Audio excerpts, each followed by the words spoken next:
Bonjour à tous et bienvenue dans cette première vidéo qui va concerner l'application automatisation du marketing. On va commencer tout de suite en se rendant dans l'application et créant notre première campagne.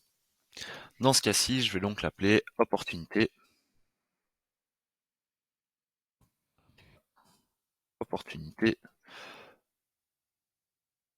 vers mes ventes.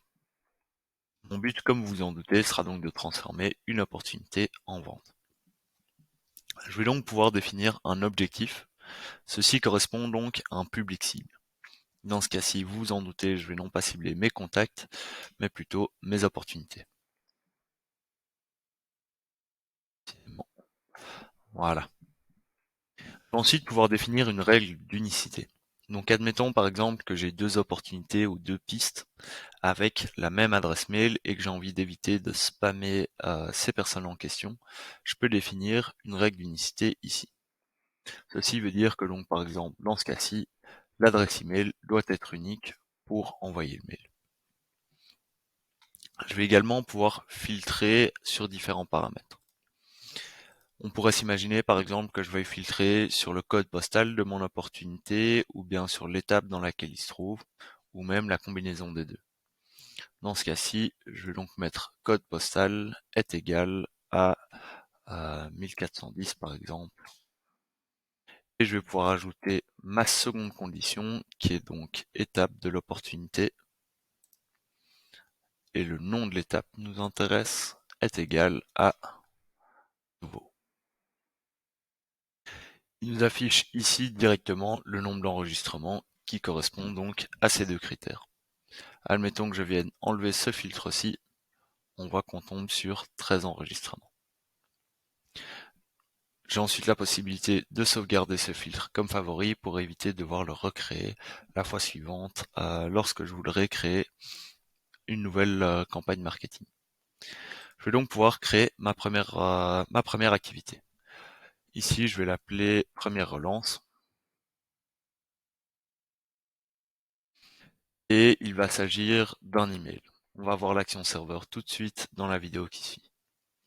Je vais pouvoir donc choisir un modèle d'email. Normalement, vous devrez savoir ce que c'est maintenant, mais si ce n'est pas le cas, je vous invite à vous rendre dans l'application Introduction, ou plutôt dans le cours Introduction, pardon, pour savoir de quoi il s'agit.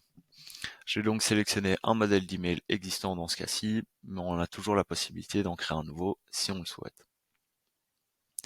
Dernièrement, je vais pouvoir sélectionner mon déclencheur. Mon déclencheur donc va être l'activité forcément qui déclenche l'action ici en question. Ici par exemple, on va dire qu'il s'agit d'attendre un jour après le début du flux de travail. Dans ce cas-ci, on voit qu'on a différentes options donc, mais vu qu'il s'agit de ma première activité dans ma campagne, le plus simple est d'attendre le début du flux de travail pour commencer.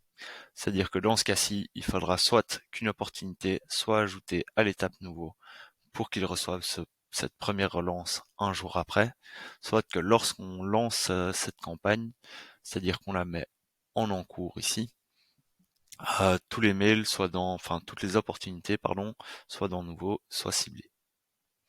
Dernièrement, on a la possibilité d'ajouter un domaine, donc, mais dans ce cas-ci, on va éviter de le faire puisque le nouveau, c'est notre première activité. Donc, a priori, on a défini tous les filtres qui nous intéressent directement sur la campagne.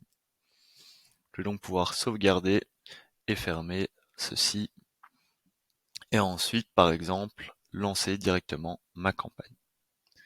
Dans ce cas-ci, on va se retrouver tout de suite dans une seconde vidéo pour vous montrer comment créer une seconde activité ainsi que créer une action serveur. À tout de suite.